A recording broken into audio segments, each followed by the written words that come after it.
It's important also to teach goodness to the child and let the child catch it from your behavior. This is part of resourcefulness. We've touched on it a little bit, but let the child catch it from your behavior. You know, how you treat your spouse, your child will treat his or her spouse in most cases. Some cases maybe not, but in most cases. So it's important for us, very, very important for us, to go out and to speak, or to make sure that the children that are witnessing us get the good example. They see, they learn from us. Go out of your way to address your spouse with respect, to utter words of goodness, words of love. Address with respect, you know. Listen to each other in a way that your children can see that, oh, when mom says something, dad gives it importance. So when I get married, I'm going to give what my wife says a lot of importance. Yes.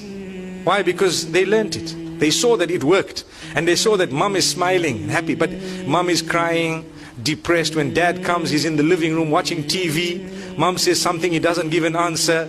Then he starts screaming and yelling. Then he goes and complains to his friends on the phone, and he does this and so on. Children are watching. Believe me, they think that when you get married, well, she's just a worker. She's here to cook your food, and she's here for your mother to take control of. That's what they think, really. In a lot of homes, mothers take control of wives, of their children. So if I get married and my mother takes control of who I'm married to, is that why you were married? Well, if that's the trend we're set, then obviously it's the wrong thing, it's the wrong trend. We should have a good relation, but it must not be that. And we need to have a habit. I have a habit. I explain to my mom how much I love her. And I tell her, look mom, this is a line. Here's a beautiful line. Please don't cross it. There you are.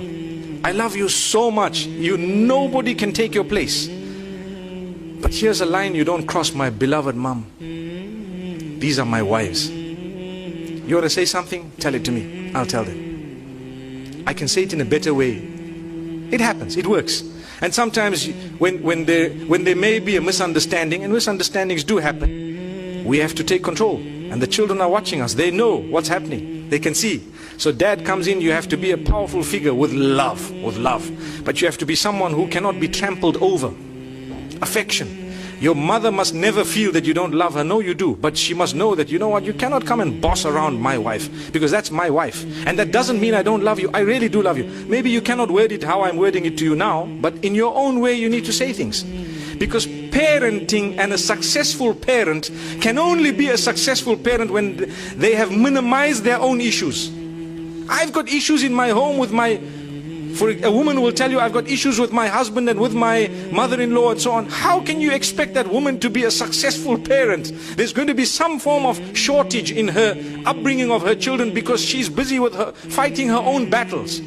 So to create that beautiful environment is the duty of the man. And this is why you cannot impose on your spouse to live in an oppressive house where people are trampling all over your spouse. You need to do something positive about it, because that is how you will help the next generation. Otherwise, all we're doing is we just completing the circle and let it carry on and on and on. And for generations to come, people are going to be oppressing each other because we couldn't stand up in a beautiful way. In a beautiful way. We're not saying go to the house and start creating a disaster. No, in a beautiful way. So it's important for us to know that, inshallah, and I know I've touched on it. It's a topic that might affect a lot of people, and people might appreciate what was said. But at the same time, I hope and I pray that less people are being affected by it as time passes, because it is us who can make a difference. You know, when your children are married, give them their space, give them a little bit of their freedom. Make sure that you don't want to control every aspect of their lives and so on. You should have already given them the skills to manage their own lives by the will of Allah subhanahu wa ta'ala.